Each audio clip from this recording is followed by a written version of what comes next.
Hello traders and welcome to another episode of Smart Risk. Identifying inducements is one of the most challenging and key steps in market structure analysis that every trader encounters.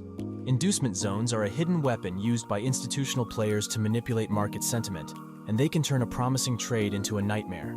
Hence, recognizing valid inducements becomes a critical skill, as it enables traders to distinguish authentic order blocks in the market, steering them away from potential traps and enhancing overall trade decision-making. Today, in this advanced episode, we'll unravel the secrets behind the inducement zones, understand how they work, and most importantly, equip you with the knowledge to protect yourself from potential losses.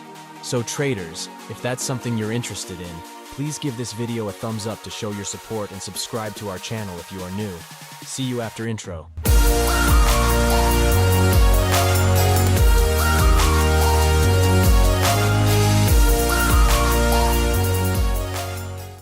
Welcome back traders. So let's get started.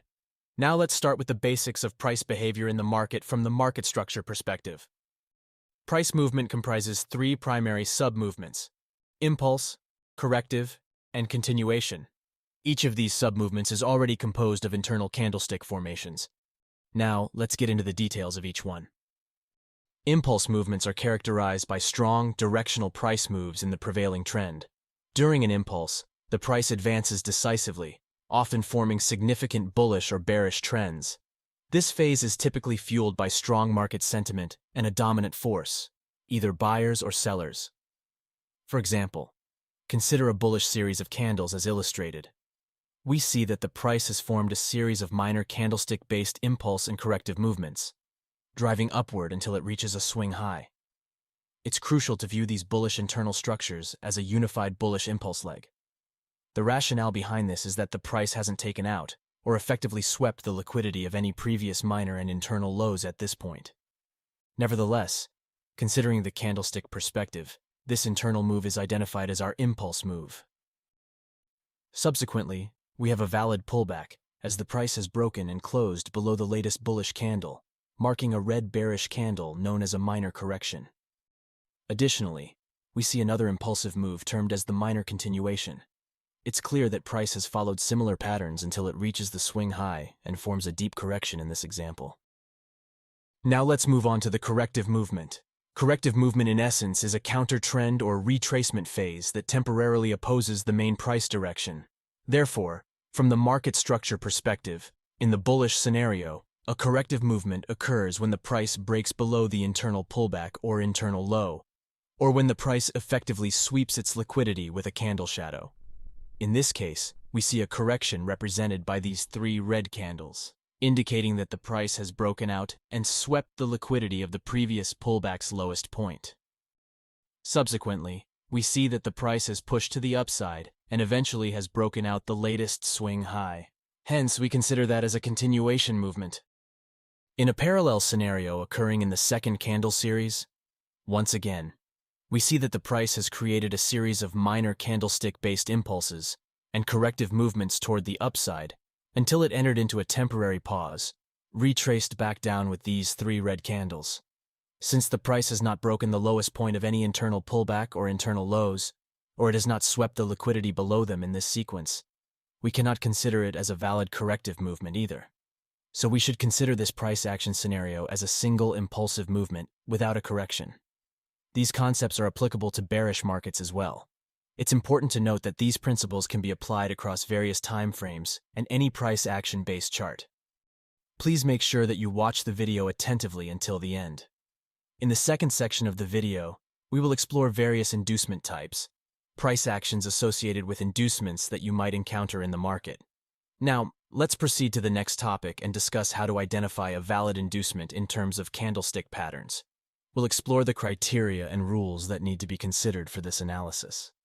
But before we continue, if you're curious about how we stay updated on financial news and fundamental analysis, well, we rely on Fastbull, one of the best trading websites with various useful trading tools.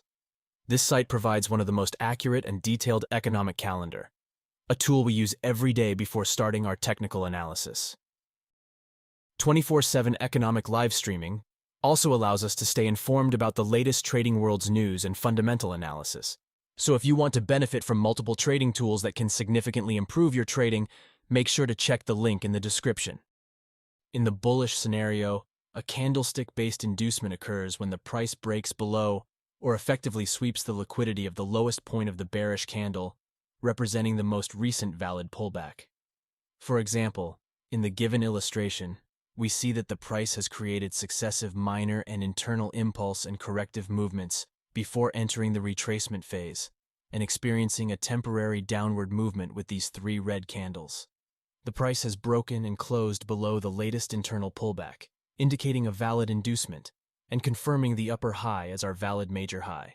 Similarly, in a bearish scenario, a valid inducement occurs when the price breaks above or effectively sweeps the liquidity above the most recent internal pullback, confirming a new major low and already a new break of structure if the price breaks and closes below the newly confirmed major low. It's crucial to note that for having a confirmed inducement, the price must break and close above or below the most recent major high or major low and form a valid break of structure. If you look at the bullish diagram, you can see that the price has broken out and closed above the latest major high, indicating valid inducements and also a valid break of structure. Here, we have identified a valid break of structure. Now, after the break of structure, where is the potential inducement area? We can see that the price created an internal pullback before it broke and closed above the recent major high. So, in this case, the lowest point of this red bearish candle becomes an inducement, and we are expecting the market to retrace back down, take out and sweep the liquidity below it, and confirm this high as the new major high. After mitigating the extreme demand zone, it should reverse and continue in its upward direction, also creating a new break of structure by breaking and closing above the most recent higher high. Before delving into the next topic, it's essential to consider some crucial points when identifying candlestick-based inducement on your price chart. To identify a valid inducement, as mentioned earlier, the price must take out the lowest point of the bearish candle, signifying the most recent valid internal pullback. This can happen either with the body closing below or with a wick that sweeps liquidity below the candle and then retraces within the range of the lowest point of the latest pullback, as illustrated in diagrams 1 and 2. In contrast, as depicted in the third diagram, the price did not succeed in surpassing the lowest point of the latest internal pullback, either with a body closing below or effectively sweeping the liquidity below it with a wick. Consequently, we cannot regard it as a valid inducement. Rather, it signifies a single impulsive movement. Now, let's understand the importance of considering inducement in our trading strategy, and why it's crucial to identify and highlight inducement areas on our price charts.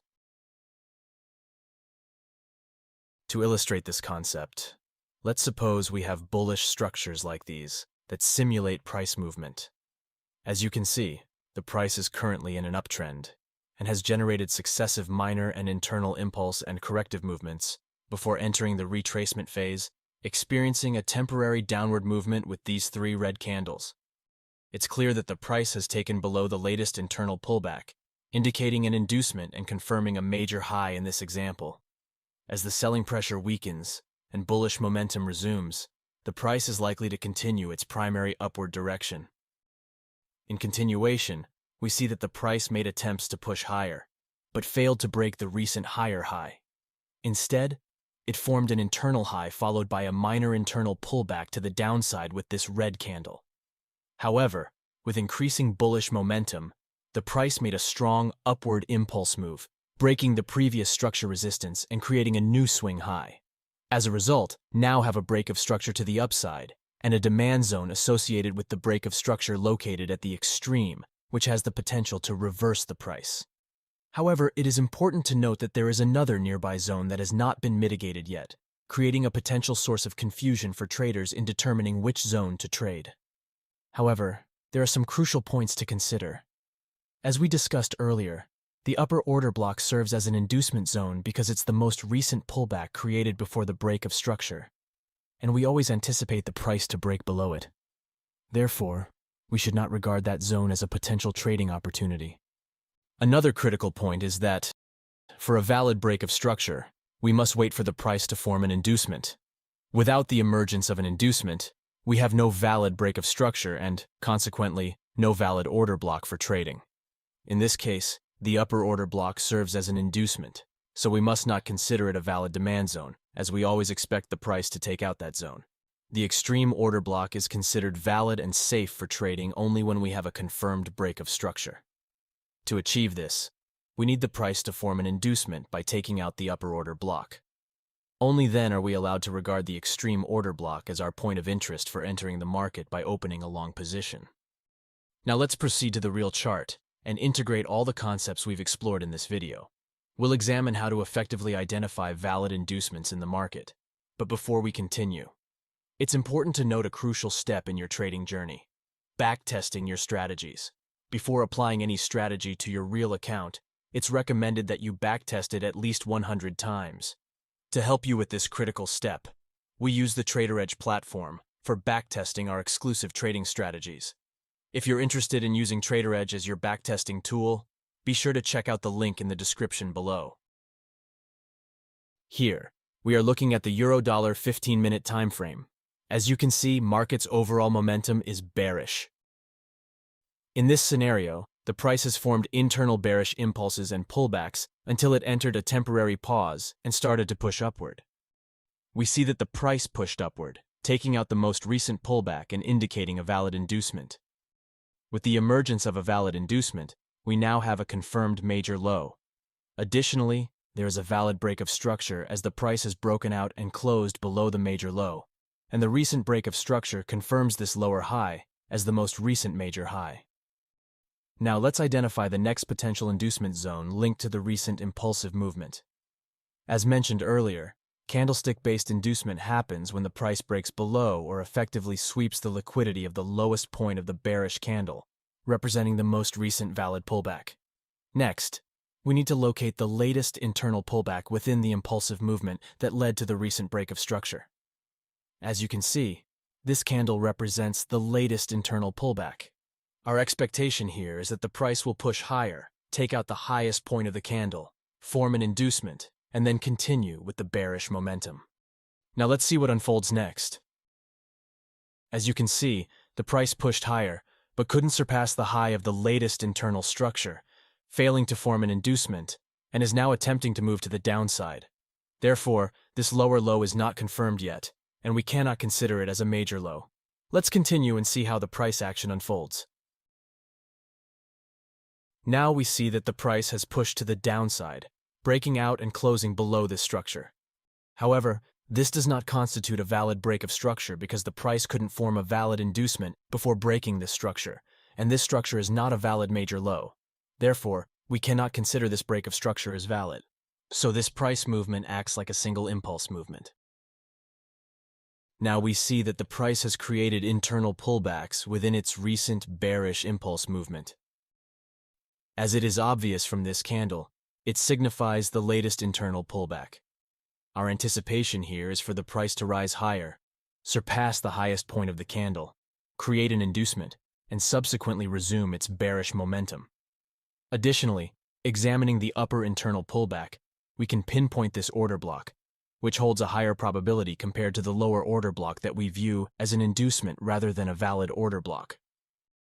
In this scenario, our approach is to patiently wait for the price to push higher, surpass the latest internal pullback, sweep the liquidity of the inducement's order block, validate this lower low as the new major low, and subsequently confirm a valid break of structure. Given that the price has successfully executed a valid break of structure, we can pinpoint a supply zone associated with it. We believe this zone holds a high potential to prompt a reversal when the price approaches it. It's crucial to note that without a valid break of structure, we cannot pinpoint a valid order block. Our next step involves waiting for the price to push back up again and tap into our identified supply zone. Now let's see what is going to happen next. As you can see, price pushed higher, swept the liquidity above the latest internal pullback, generated an inducement, and after mitigating our valid order block situated at the extreme, the price reversed its direction and proceeded with even greater bearish momentum and eventually formed a new break of structure. That's it, traders. Thank you for watching this video. I hope you found it informative and useful. Don't forget to hit the subscribe button and turn on notifications to stay updated on our latest videos. We value your feedback and suggestions, so please leave your comments below and let us know what topics you'd like us to cover in our future videos. We appreciate your support and look forward to seeing you in the next episode.